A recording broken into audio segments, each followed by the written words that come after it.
মহান আল্লাহ রাব্বুল আলামিন বলছেন লাকাদ কানা লাকুম ফি রাসূলিল্লাহি উসওয়াতুন হাসানাহ লিমান কানা ইয়ারজুল্লাহা ওয়াল ইয়াওমাল আখিরা ওয়া যাকারাল্লাহা কাসীরা। আল্লাহ সুবহানাহু ওয়া তাআলা সমস্ত মুমিনদের সামনে, বিশ্ব মানবতার সামনে উপস্থাপন করছেন যে আল্লাহ রাসূল, আমার প্রিয় হাবিব বিশ্ব নবী জনাব মুহাম্মদুর রাসূলুল্লাহ সাল্লাল্লাহু আলাইহি ওয়াসাল্লামের জীবন আদর্শের মধ্যে রয়েছে তোমাদের জন্য উত্তম অনুকরণীয় আদর্শ। কার জন্য? লিমান কানা ইয়ারজুল্লাহ, যে ব্যক্তি আল্লাহর দিদারের আকাঙ্ক্ষা করে, ওয়াল ইয়াউমাল আখিরা, এবং যে পরকালের জীবন বিশ্বাস করে, ওয়া যাকারাল্লাহ কাসীরা, আর যে ব্যক্তি আল্লাহর স্মরণ বেশি বেশি করে। তাহলে তিনটা গুণের কথা বলা হয়েছে। যারা আল্লাহর দিদার পেতে চায়, পরকালীন জীবনকে সুন্দর করতে চায়, আর আল্লাহর স্মরণ বেশি বেশি করে, তাদের জন্য আল্লাহ রাসূলের জীবনের মধ্যে রয়েছে উত্তম অনুকরণীয় আদর্শ। বলেন আল্লাহু আকবার। আমরা এই তিনটা জিনিস চাই কিনা? আল্লাহর দিদার চাই কিনা? কারা কারা চাই ভাইজান? হাত তুলে দেখায় সবাই। আমরা আল্লাহকে চাই, ঠিক না? আল্লাহকে হুর গিলমান जितनी नियामत है तू सबसे बढ़कर नियामत दीदार तू। একজন ফার্সি কবি বলেছেন, বাংলা কবি না, ফার্সি কবি বলেছেন, জান্নাতের ভিতরে যত হুর গিলমান, যত নাজ নিয়ামত দেওয়া হবে জান্নাতি বান্দাদেরকে, তার মধ্যে সবচাইতে উত্তম শ্রেষ্ঠ নিয়ামত হলো আল্লাহর দিদার। সুবহানাল্লাহ। আমরা এই আল্লাহর দিদার চাই। আজকে এই ঘন্টার পর ঘন্টা এই শীতের রাত্রিতে, কনকনে শীতের রাত্রিতে আরামের ঘুম হারাম করে তাফসীর মাহফিলে এসে বসে থাকার উদ্দেশ্যই হলো আল্লাহ রাব্বুল আলামিনকে পাওয়া। জোরে বলেন ঠিক কিনা? আর কোন উদ্দেশ্য আছে? যাওয়ার সময় কোন বিরিয়ানির পোটলা দিবে আপনাদেরকে? না না, কোরআন হাদিসের আলোচনা, শ্রেষ্ঠ বিরিয়ানি। জোরে বলেন ঠিক কিনা? সুতরাং আমরা আল্লাহকে পাওয়ার জন্য এখানে আমরা কি ঘন্টা পর ঘন্টা বসে আছি। রাতের আধারে উঠে তাহাজ্জুদ নামাজ কেন পড়ছি? আযানের সাথে সাথে মসজিদে কেন গিয়ে আমরা জামাতের কাতারে হাজির হচ্ছি? ঘাম ঝরানো পয়সা কষ্ট করে সম্পদ অর্জন করে পাই পাই হিসাব করে কেন যাতায়াত নেই? কেন হাজার হাজার মাইল দূর থেকে আমরা বাংলাদেশের সেই সৌদি আরব গিয়ে কাবা শরীফ আমরা তাওয়াফ করি, আরফার ময়দানে হাজির হই? উদ্দেশ্য একটাই, আল্লাহকে পাওয়ার জন্য, পরকার জীবনকে সুন্দর করার জন্য, সার্থক করার জন্য। জোরে বলেন ঠিক কিনা আমার ভাইরা? সুতরাং আল্লাহ তাআলা বলছেন যে তোমাদের জন্য রয়েছে, যারা আল্লাহকে পেতে চাও, পরকালের জীবনকে সুন্দরভাবে সাজাতে চাও, আর আল্লাহই যাদের শ্রেষ্ঠ উত্তম তোমাদের ভালোবাসার পাত্র, ওয়াল্লাযীনা আমানু আশাদ্দু হুব্বান লিল্লাহ, মুমিনদের ভালোবাসার পাত্র কে? আরো জোরে বলেন কে? একমাত্র আল্লাহ প্রথম, তারপর রাসূল, জাগতিক মানুষের মধ্যে মা বাপ, ঠিক কিনা? এরপরে অন্যান্য আত্মীয় সাধারণ মানুষ। সে আল্লাহকে যারা বেশি বেশি স্মরণ করবে, তাদের জন্য রয়েছে রাসূলের জীবনে উত্তম আদর্শ। এই আয়াতের আলোকেই আমি আলোচনা করব বিশ্ব নবীর জীবন আদর্শই মানব জাতির ইহকালীন ও পরকালীন শান্তি বা মুক্তির গ্রান্তি। বলেন আল্লাহু আকবার। মানুষ অনুকরণ প্রিয়। মানুষ কি? অনুকরণ প্রিয়। একজন যদি ডাক্তার হতে চায়, তাহলে ডাক্তারের কাছে পড়ালেখা করতে হবে না?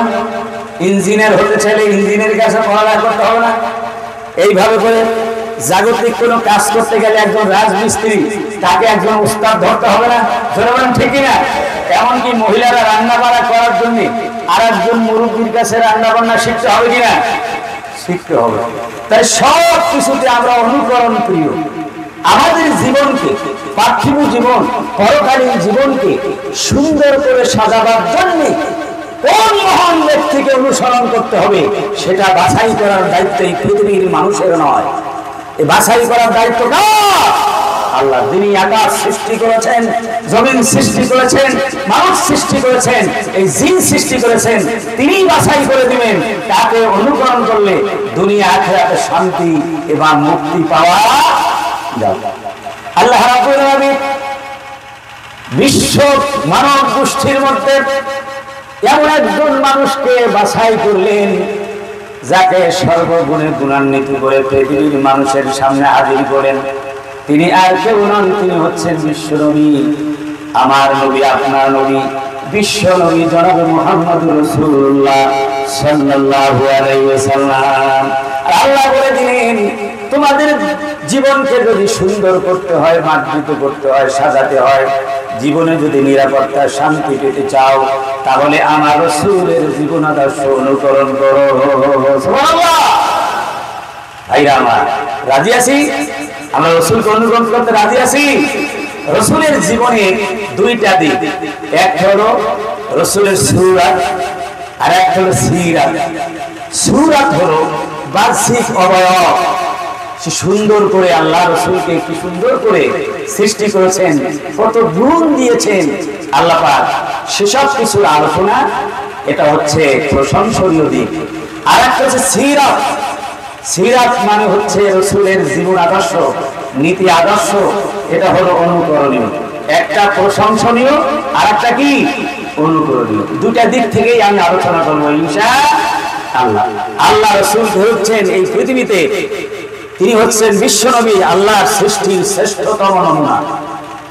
মানব জাতির মধ্যে যাদেরকে দুনিয়া আল্লাহ পাক প্রেরণ করেছেন, এই মানুষের মধ্যে উত্তম মানুষ, সেরা মানুষ হলো নবী রাসূল, ঠিক কিনা?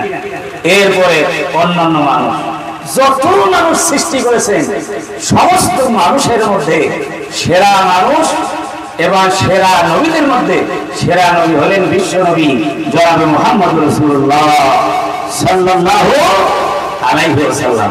আল্লাহর প্রশংসা করা যেমন বান্দার উপরে ফরজ, তেমনি করে নবীর প্রশংসা করাও নবীর উম্মতের উপরে কি ফরজ। আল্লাহ রাব্বুল আলামিন বলেন, ওয়ারাফা'না লাকা যিকরাক, ও নবী, আপনার স্মরণকে, আপনার আলোচনাকে, আপনার আলোচনার দিগন্ত উন্মোচিত করেছি। বিশাল আকাশ, বিস্তীর্ণ জমিনের চাইতে আরো বিশালতা দিয়ে আপনার সম্মান আমি বৃদ্ধি করে দিয়েছি। সুবহানাল্লাহ। তাফসীরের ভিতরে লেখা হয়েছে, ইবনে কাসিরের ভিতরে লেখা হয়েছে, এই আয়াতের অর্থ হলো হাইসুমা যুকিরতু যুকিরতা, যেখানে আমি আল্লাহ রাব্বুল আলামিনের নাম স্মরণ করা হবে, সেখানে আপনি হাবিব, আপনার নামও স্মরণ করা হবে। সুবহানাল্লাহ। আল্লাহকে যখন আমরা স্মরণ করি, নবীকে বাদ দিয়ে আমরা কি স্মরণ করি না বহু জায়গায়, ঠিক না? আমরা কালেমায় নবীদের নাম স্মরণ করি আল্লাহর নামের সাথে সাথে, লা ইলাহা ইল্লাল্লাহু মুহাম্মাদুর রাসূলুল্লাহ। সুন্দর করে বলেন, লা ইলাহা, জোরে জোরে লা ইলাহা, আরো জোরে লা ইলাহা, লা ইলাহা ইল্লাল্লাহু মুহাম্মাদুর রাসূলুল্লাহ। আছে না নাই? কালেমার মধ্যে আছে না নাই? আল্লাহর নাম আছে, রাসূলের নাম, আযানের মধ্যে আছে না নাই? নামাজের ভিতরে আল্লাহর নাম আছে, রাসূলের নাম, রাসূলের নামে দরুদ পড়ি কিনা? সব জায়গায় কি আছে। जहां तक है रुबूबियत खुदा की, वहां तक है नबुवत मुस्तफा की। अल्लाहु আকবার। আল্লাহ রাব্বুল আলামিনের রুবুবিয়ত যতটুকু এরিয়া পর্যন্ত, রাসূলের রিসালাতের এরিয়া ততটুকু জোরে আল্লাহু আকবার। ভাইরা আমার, রাসূলুল্লাহ সাল্লাল্লাহু আলাইহি সাল্লামের আল্লাহর জিকির করা যেমন ফরজ, রাসূলের জিকির করা ফরজ। রাসূলের জিকির করা মানে হলো রাসূলের প্রশংসা করা, রাসূলের উপর দরুদ সালাম প্রেরণ করা। বলেন আল্লাহু আকবার। আমার ভাইরা, হযরত জাবের রাদিয়াল্লাহু তাআলা রাসূলের সৌন্দর্য বর্ণনা করতে গিয়ে বলেন, আইতু রাসূলুল্লাহ সাল্লাল্লাহু আলাইহি ওয়াসাল্লাম في ليلة ديان قال حلة حمراء فجعلت أنظر إليه وإلى القمر فلهو عندي أحسن من القمر সুনানে তিরমিজির ভিতরে হাদিসটি বর্ণিত আছে হযরত জাবির ইবনে সামুরা রাদিয়াল্লাহু আনহু বলেন একবার চাঁদনি রাত্রিতে চাঁদের 14 তারিখ রাত্রিতে আমি রাসূলের পাশে ছিলাম রাসূল তখন লাল চাদর জড়িয়েছিলেন আমি একবার রাসূলের সুন্দর চেহারার দিকে তাকাই আবার আকাশের সুন্দর চাঁদের দিকে তাকাই বারবার তাকাই আমি দেখতে পেলাম আল্লাহ রাসূল চাঁদের চাইতেও বেশি সুন্দর চাঁদের গায়ে কালিমার দাগ দেখা যায়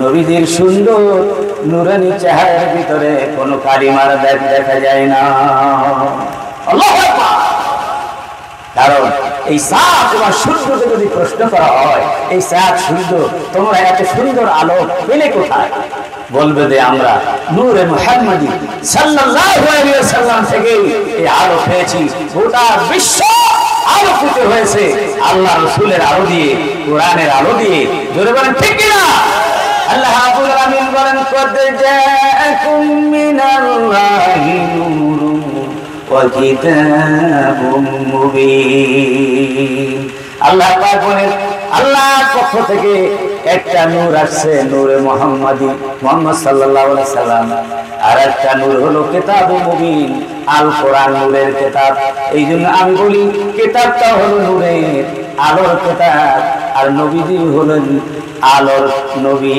এই দুইটাই হলো আলো এইজন্য আমাদের এই স্লোগানটা ঠিক আছে আল কোরআনের আলো বলেন আল কোরআনের আল হাদিসে আল্লাহু আকবার ভাইরা আমার নবী করিম সাল্লাল্লাহু আলাইহি ওয়াসাল্লাম চাঁদের চাইতে সুন্দর বেশি ছিলেন মা আয়েশা সিদ্দিকা রাদিয়াল্লাহু তাআলা রাসূলের সৌন্দর্য বর্ণনা করতে গিয়ে বলেন একবার আমি ঘরের ভিতরে সেলাই কর্ম করতেছিলাম সেলাই করেন তো সুই দিয়ে ছোট্ট ছোট্ট সুই দিয়ে মা বোনেরা কাপড় চোপড় বিভিন্ন বিষয় দিয়ে যারা সেলাই করে হঠাৎ করে আমার হাত থেকে ছোট্ট সুষ্টি হারিয়ে যায় আর ঘরের থেকে আলো চলে যায় আলোবিহীন ঘরের ভিতরে আমি অনেক তালাশ করে ছোট্ট সুষ্টি আমি খুঁজে পেলাম না হঠাৎ করে নবীজি বাহির থেকে এসে আমার হুজরার ভিতরে যখন প্রবেশ করলেন নবীজি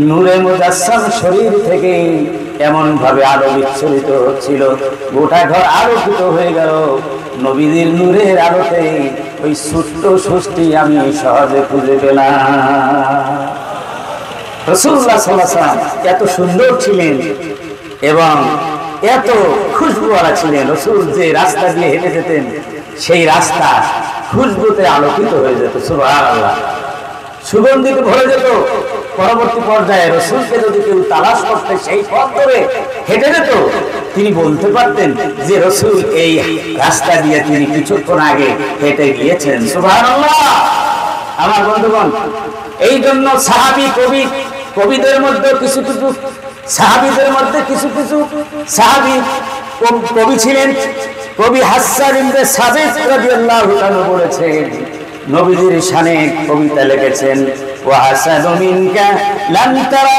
কাত্তু আইনি ওয়া আজবালু মিনকা লাম তালিদিন নিসাউ কবি হাসান ইবনে সাবিত রাদিয়াল্লাহু তাআলা বলেন যে আমার এই চোখ এই পৃথিবীতে কত মানুষ দেখলো রাজা দেখলো বাদশা দেখলো কত সুন্দর সুন্দর মানুষকে আমার এই চোখ দেখলো কিন্তু বহু মানুষও দেখেছে কিন্তু আল্লাহর নবীর মতো এত সুন্দর মানুষ পৃথিবীর কোনো চোখ দেখে না সুবহানাল্লাহ আর পৃথিবীর কোনো মা বহু সন্তান জন্ম গ্রহণ করেন হাজারো লাখো মা সন্তান জন্ম দিয়েছেন পেটে ধারণ করেছেন সন্তান প্রসব করেছেন মুহাম্মদুর রাসূলুল্লাহর মতো সুন্দর মানুষ সুন্দর সন্তান পৃথিবীর কোনো মা আমিনা ছাড়া কেউ দুনিয়ায় প্রসব করতে পারে নাই সুবহানাল্লাহ খুলিকতা মুবাররাম মিন কুল্লি আইবিন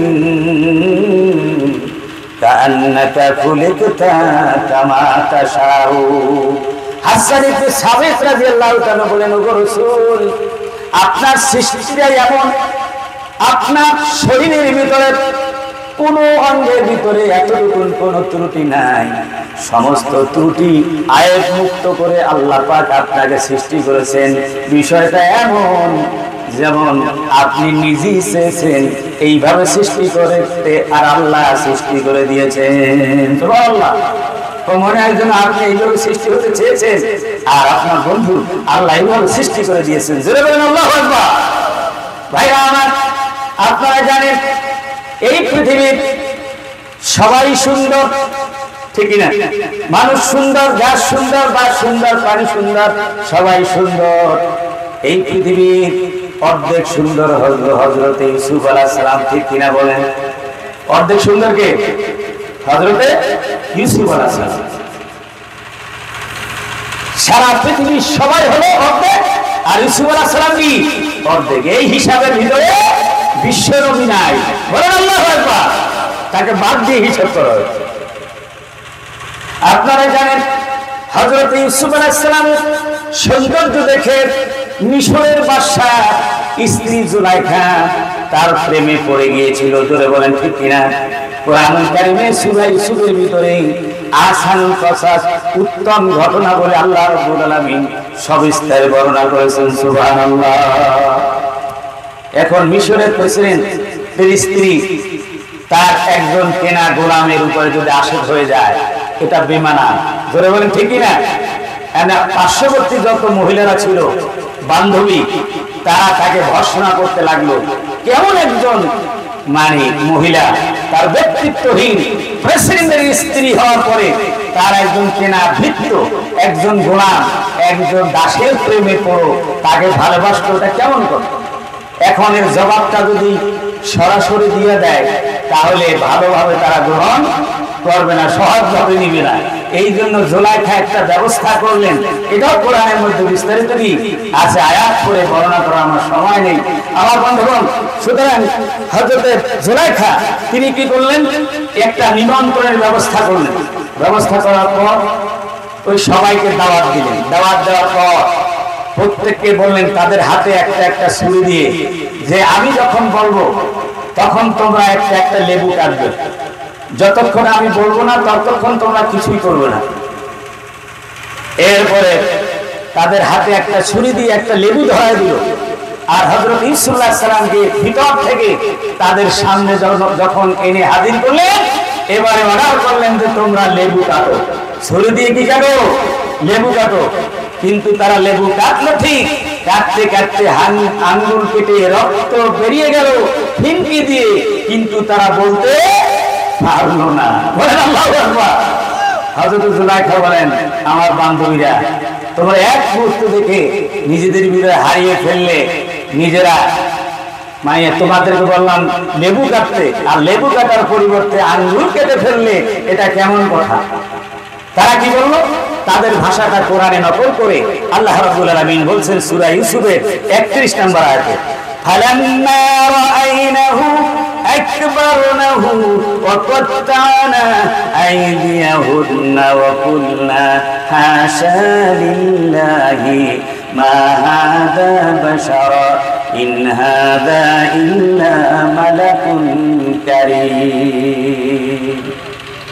যখন হযরত ইউসুফ আলাইহিস সালামকে ওই মহিলাগুলি দেখলো, তখন তারা বড় আশ্চর্য হয়ে নিজেরা নিজেদের ভিতরে হারিয়ে গেল। আর একটা বড় কিছু মনে করলো, সাধারণ কিছু মানুষ মনে করলো না। তারা বলল, আল্লাহর কসম করে বলি, এটা তো কোন মানুষ নয়, এটা হচ্ছে আল্লাহর একজন সম্মানিত ফেরেশতা। আল্লাহু আকবার। মানুষ না ফেরেশতা? ইসা আলাইহিস সালাম মানুষ না ফেরেশতা? মানুষ। মানুষ ফেরেশতার চাইতে অনেক সুন্দর। লাকাদ খালাকনাল ইনসান ফি আহসানি তাকওয়িম, আল্লাহ পাক কোরআনে বর্ণনা করে দিয়েছেন। সুতরাং এই কথা হযরতে আয়েশা রাদিয়াল্লাহু তাআলা শুনে বলছেন, ও মহিলারা, তোমরা ইউসুফের সৌন্দর্য দেখে হাত কাটছো, আঙ্গুল কাটছো, রক্ত বের করে দিয়েছো।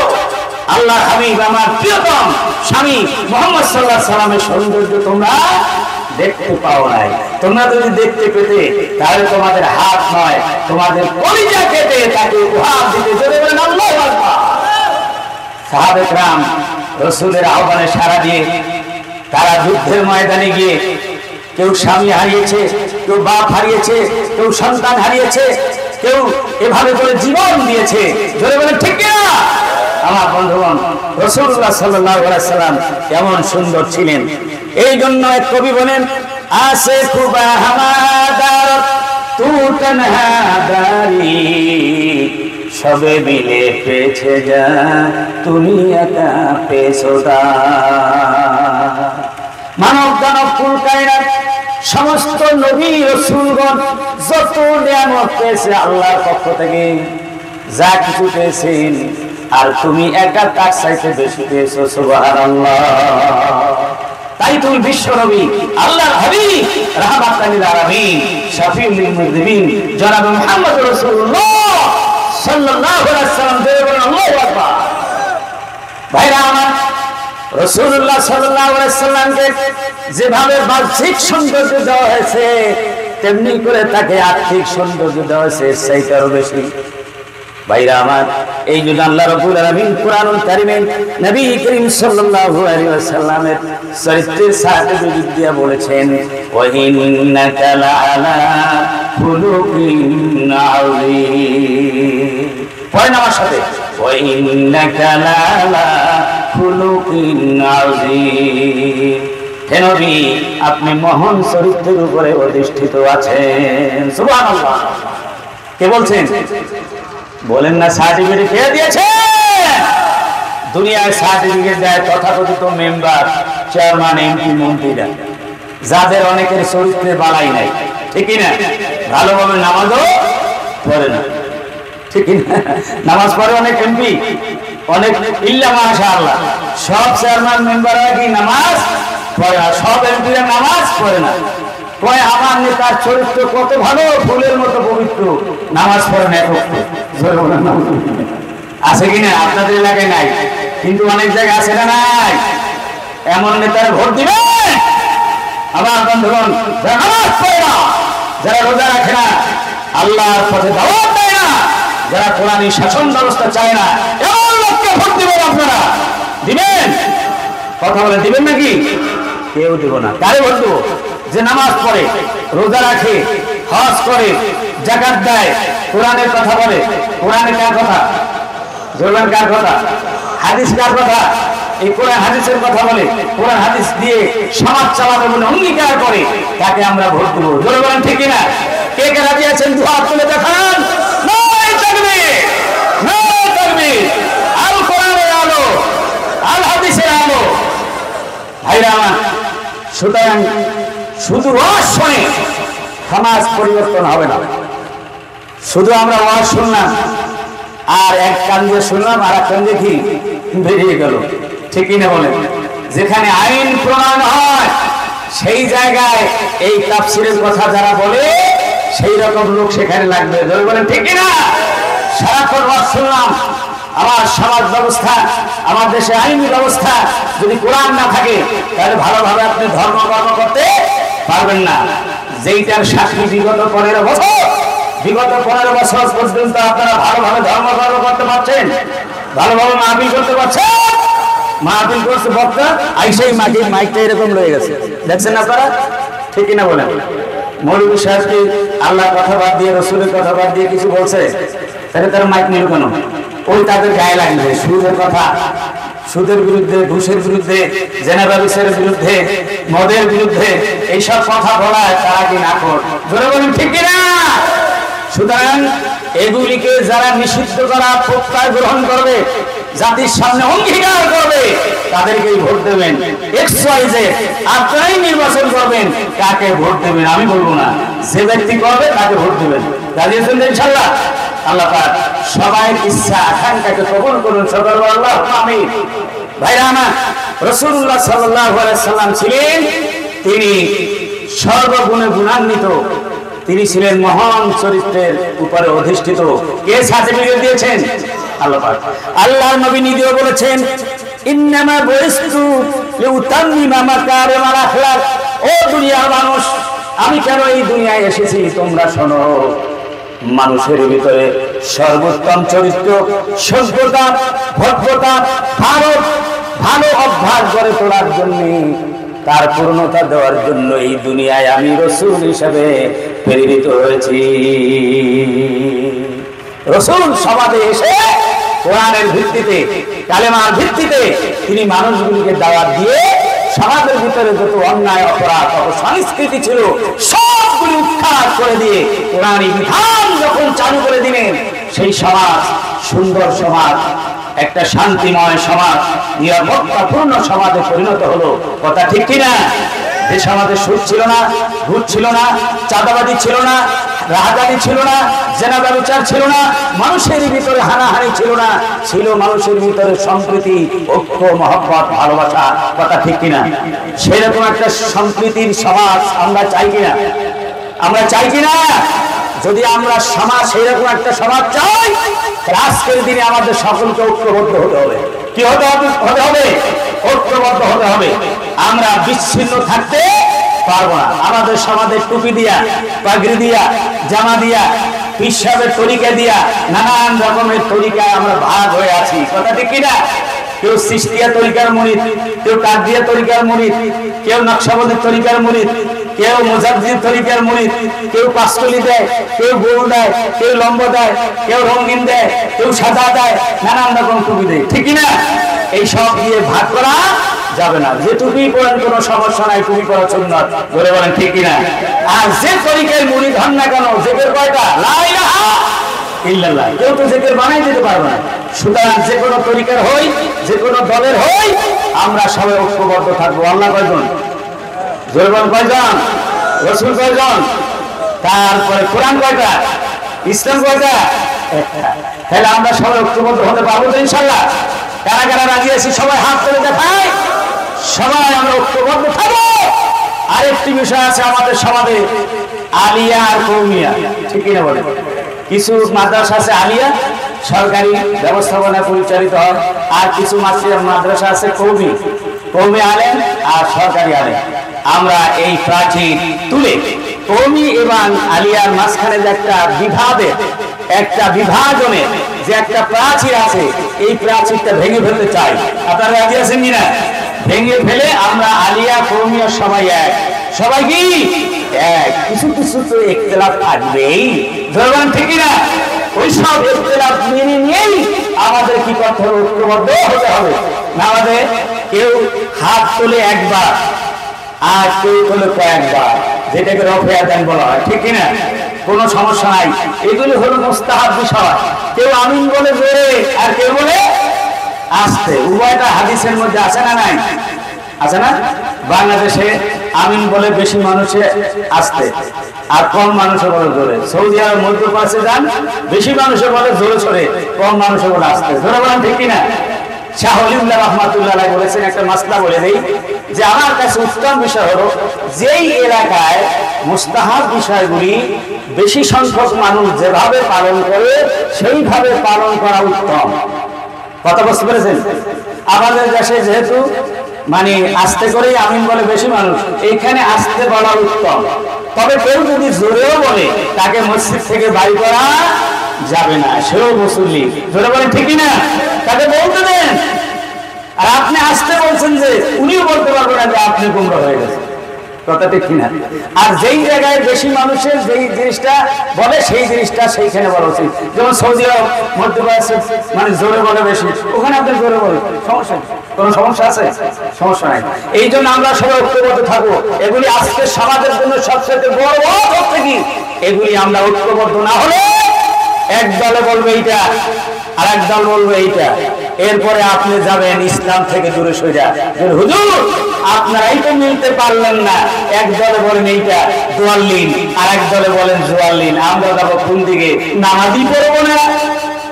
জোরে বলেন না বুঝুল্লাহ। তাই বুদ্ধিমানের কাজ হলো? কথা বলেন, বুদ্ধিমানের কাজ হলো? আপনি বাজারে গেছেন, আপনি দেখবেন কোন জায়গায় ভালো মাছ পাওয়া যায়। মন্দের ভালো তো একটা আছে না নাই? আপনি যদি একদম সবগুলিকে খারাপ বলে আপনি যদি চলে আসেন বাড়িতে খালি মানে থইলা নিয়ে, খালি ব্যাগ নিয়ে, তাহলে স্ত্রী আপনাকে ভর্ৎসনা করবে কিনা? এই যে আব্দুল্লাহ বাপ, কি দিয়ে ভাত খাবা? আজকে লবণ ছাড়া কোনো উপায় নাই, যেহেতু তুমি বাজারে কোনো মাছ আনো না। আমার বন্ধুগণ, এই জন্য আকল দিয়ে বিবেচনাও আমাদেরকে কিছু করতে হবে, কোনটা সত্য, কোনটা ভালো, কোনটা উত্তম। এই জন্য আল্লাহ পাক বিবেক দিয়েছেন। আল্লাহ পাক সবাইকে সঠিক রাস্তায় রাখুন। সকলে বলুন আল্লাহুম্মা আমিন। আমার বন্ধুগণ, এবারে বলবো রাসূলুল্লাহ সাল্লাল্লাহু আলাইহি সাল্লামের জীবন আদর্শের আলোচনা করে কেউ শেষ করতে পারবে না।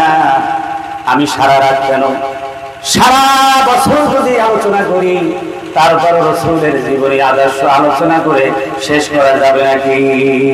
জোরে বলেন যাবে? আল্লাহ রাব্বুল আলামিন বলেন, কুল্লাম কানাল বাহরু মিদাদান লিকালিমাতি রাব্বি লানাফিদাল বাহরু ক্বাবলা আন তানফাদা কালিমাতু রাব্বি ওয়ালাউ জি'না বিমিথলিহি মাদাদা। আল্লাহ রাব্বুল আলামিন বলেন, নবী হে আপনি বলে দেন, এই সাগর, পৃথিবীর সাগর পরিমাণ যদি কালি হয়ে যায়, আর ওই কালি দিয়া যদি কোরআনের ব্যাখ্যা লেখা শুরু হয়, কালি শেষ হয়ে যাবে, কিন্তু কোরআনের ব্যাখ্যা লিখে শেষ করতে পারবে না। বলেন আল্লাহু আকবার। ভাইরা আমার, পবিত্র কোরআন হলো থিওরিক্যাল কোরআন। আর এই থিওরিক্যাল কোরআনকে রাসূলের 23 বছর রিসালাতের জিন্দেগিতে তিনি বাস্তব জীবনে রূপায়িত করেছেন। তিনি হলেন প্র্যাকটিক্যাল কোরআন। রাসূলের জীবন আদর্শ কি? প্র্যাকটিক্যাল কোরআন। আল্লাহর কোরআন হলো এই যে কোরআনটা, এইটা হচ্ছে একটা থিওরিক্যাল কোরআন, পুঁথিগত কোরআন, লিখিত কোরআন, ঠিক না? আর এই কোরআনকে 6666টি আয়াত বাস্তবে রূপ দিয়েছেন। তিনি হচ্ছেন বিশ্বনবী জনাব মুহাম্মদ রাসূলুল্লাহ সাল্লাল্লাহু আলাইহি ওয়াসাল্লাম। কানা খুলুকুল কোরআন, রাসূলের চরিত্র হলো 30 পারা কোরআন। সুতরাং লিপিবদ্ধ কোরআনের প্রশংসা করে ব্যাখ্যা লিখে যেমন শেষ করা যাবে না, তেমনি করে প্র্যাকটিক্যাল কোরআনের বিশদ বর্ণনা করে আমরা শেষ করতে পারবো না। এজন্য বঙ্গোপসাগরের পাশে দাঁড়াইয়া, বঙ্গোপসাগরের কিনারে দাঁড়াইয়া কেউ যদি একটা চায়ের চামচ দিয়ে বঙ্গোপসাগরের পানি পরিমাপ করতে চায়, এটা কি সম্ভব হবে নাকি? জোরে বলে সম্ভব হবে? হবে না। বিশ্বনবী জনাব মুহাম্মদ রাসূলুল্লাহ সাল্লাল্লাহু আলাইহি ওয়াসাল্লাম বঙ্গোপসাগর কেন, প্রশান্ত মহাসাগর পৃথিবীর সমস্ত সাগর মহাসাগর চাইতে আরো গভীর, বিশাল আকাশের চাইতে বিশাল, বিস্তীর্ণ জমিনের চাইতে আরো বিস্তীর্ণ, এত বিশালত্ব তার জীবনী আলোচনা করে কোনো মানুষ শেষ করতে পারবে না। সুবহানাল্লাহ। তবে কিছু তো আলোচনা করতেই হবে, আর যতটুকু প্রয়োজন সেই পর্যন্ত আমাদের আলোচনায় আসে সংক্ষিপ্তভাবে। সকলে বলেন আল্লাহুম্মা আমিন। নবী করিম সাল্লাল্লাহু আলাইহি ওয়াসাল্লামের জীবনের বিভিন্ন দিকের উপরে আমরা আলোচনা করছি। আল্লাহ নবী দাওয়াত ও তাবলীগ করতেন, মানুষের সামনে যখন আলোচনা করতেন দাওয়াত দিনের, তিনি অত্যন্ত হিকমতপূর্ণভাবে তিনি দাওয়াত দিতেন, সুন্দর ভাষা দিয়ে দাওয়াত দিতেন। দাওয়াত দেওয়ার সাথে সাথে মানুষ তা কবুল করত। সুবহানাল্লাহ। আল্লাহ রাব্বুল আলামিন বলেন, উদউ ইলা সাবিলি রাব্বিকা বিল হিকমাতি ওয়াল মাউইযাতিল হাসানা। আল্লাহ রাব্বুল আলামিন বলেন, নবী হে আপনি দাওয়াত দিবেন আল্লাহর রাস্তায়, আপনার রবের রাস্তায়, হিকমতের মাধ্যমে আর সুন্দর ভাষা বিনিময়। সুবহানাল্লাহ। সুন্দর ভাষা দিয়ে, রাসূলের মতো এত সুন্দর ভাষা আর কারো ছিল? জোরে বলেন ছিল? রাসূলের জবান দিয়ে মধু পড়ত। সুবহানাল্লাহ। এই জন্য মধুমক্ষিকার মতো চতুর্দিক থেকে পথহারা লোকগুলি রাসূলের পাশে এসে হাজির হয়ে যেত, তার থেকে হেদায়েতের মধু আরোহণ করত। জোরে বলেন আল্লাহু আকবার। একটা ঘটনা শোনাই হাদিস থেকে। ইন্না ফাতান শাব্বান আতান নবী সাল্লাল্লাহু আলাইহি ওয়াসাল্লাম, একজন যুবক ব্যক্তি যে পাপাচারে লিপ্ত ছিল। দুনিয়ার এমন কোনো পাপ নাই, এমন কোনো গুনাহ নাই যেই পাপ সে করে নাই, যে গুনাহ সে করে নাই। এবারে সে ভালো হওয়ার জন্য রাসূলুল্লাহ সাল্লাল্লাহু আলাইহি ওয়াসাল্লামের দরবারে আসলেন। এসে বললেন, ইয়া রাসূলুল্লাহ ইযান লি বিজিনা ফাতবালাল কওম ফাজাজারু ওয়া ক্বালু মা। ওই ব্যক্তি বললেন, ইয়া রাসূলুল্লাহ আমি দুনিয়ায় এমন কোনো পাপ নাই যা করি নাই, কিন্তু আমি এখন ভালো হওয়ার জন্য এসেছি, আমাকে ভালো হওয়ার পরামর্শ দেন। তবে একটা শর্ত হলো, যে আপনি আমাকে একটা জিনিস থেকে বিরত রাখতে পারবেন না, একটা জিনিসের অনুমতি দিতে হবে। সেটা কি? সেটা হলো আমার গার্লফ্রেন্ডের সাথে সম্পর্ক রাখতে হবে, আমার জেনা ব্যভিচারে লিপ্ত হই, জেনার অনুমতি দিতে হবে। বলে নাউজুবিল্লাহ, জোরে বলে নাউজুবিল্লাহ। এই কথা শুনতে তো কেমন লাগে, জোরে বলে ঠিকই না? উপস্থিত সাহাবে কেরাম রাগ হয়ে গেলেন, তারা সবাই দাঁড়িয়ে গেল, তাকে ভর্ৎসনা দিল আর তাকে ধমক দিল, এজন্য তাকে মার মেরে ফেলবে। এই বেটা থাম, থাম, কি বলছো নবীর সামনে বেয়াদবি করতেছ? সবাই বলে থাম, তোর মেরে ফেলবো। আর নবী কি বলেন? নবীজি বললেন উদনুহু, এই যুবকটাকে আমার কাছে নিয়ে আসো। কাছে ডেকে তার মাথায় হাত বুলালেন, পিঠে হাত বুলালেন, আর একটা একটা করে তার কাছে প্রস্তাব দিলেন, ও যুবক রে, তুমি যে কাজটি করতে চাও সেই কাজটি কোনো না কোনো নারীর উপরে তো করবে। বলে হ্যাঁ। তাহলে তুমি কি এটা বিশ্বাস করো তোমার মা এই কাজটি করুক, তোমার মায়ের সাথে কোনো যুবক এই কাজটি করুক, এটা কি চাও নাকি? না, এটা সম্ভব না। তোমার মেয়ের সাথে কেউ করুক, সেটা কি তুমি চাও? তাও না। তাহলে তোমার চাচির সাথে কেউ করুক, তোমার ফুপুর সাথে, তোমার খালার সাথে, কোনোটার সাথে রাজি হলো না। আরো বলল, দুনিয়ার কোন মানুষ এমন আত্মীয়র সাথে এইরকম খারাপ কাজ করে নাকি? বলেন নাউজুবিল্লাহ। আল্লাহ নবী তার মাথায় হাত বুলালেন, পিঠে হাত বুলালেন, আর সুন্দর করে বললেন, যুবক, যখন তুমি তোমার কোনো আত্মীয়ের উপরে কেউ এমন একটি খারাপ কাজে লিপ্ত তুমি চাও না, তাহলে অন্যদের, অন্য ভাইয়ের মায়ের সাথে, বোনের সাথে, তার কোনো খালার সাথে, কুকুর সাথে তুমি এমন একটি কাজ করতে চাও, এটা মানবিক কাজ নয়, এটা মনুষ্যত্ববোধের কাজ নয়, এটা ঘৃণিত কাজ। তুমি এই কাজ থেকে বিরত থাকো। সাথে সাথে ওই যুবকের মন পরিবর্তন হয়ে গেল, আর সে তওবা নসিহা করলো। আর নবীজি তার জন্য দোয়া করলেন, আল্লাহুম্মা গফির যামবাহু ওয়া তাহমির কলবাহু ওয়া হাসিন ফারজাহু। আল্লাহ গো,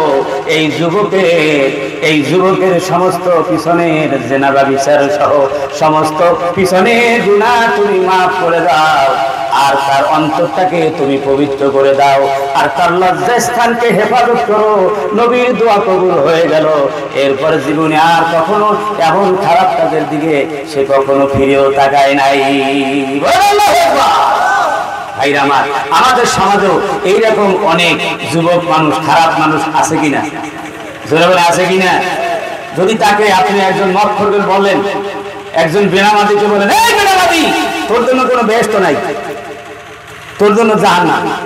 মদ খেতে যদি বলেন ধমক দিয়ে, তাহলে আপনার তো কথা শুনবে না। কথা শুনবে? জোরে বলে শুনবে।